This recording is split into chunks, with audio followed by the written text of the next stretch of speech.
নমস্কার বন্ধুরা, আজকে যে বইটা পড়ছিলাম ডু ইট টুডে দারিয়াস ফোরাক্সের, এর আগেও এই লেখকের দুটো বই পড়েছি, ভালো লেগেছিল। এটাও ভালো লাগলো যে কিভাবে প্রোক্রেস্টিনেশনকে ওভারকাম করবে এবং প্রোডাক্টিভিটিকে ইমপ্রুভ করবে এবং একটা মিনিংফুল সাকসেসফুল লাইফ কিভাবে কাটাবে সেই বিষয়ে বইটা সম্পর্কে বলা রয়েছে। এবং বইটা দুদিন ধরে পড়লাম, খুব ভালো লাগলো।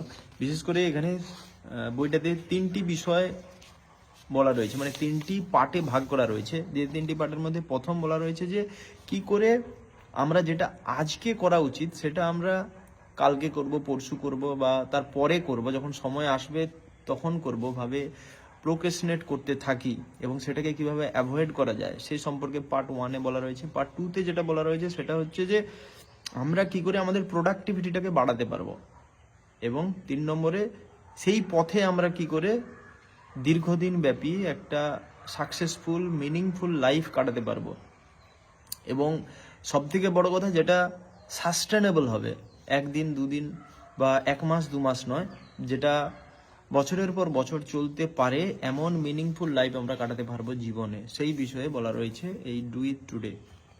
তো ছোট্ট একটা বই, রেকমেন্ডেশন থাকলো দারিয়াস ফোরাক্সের, পারলে অবশ্যই এটা পড়বে।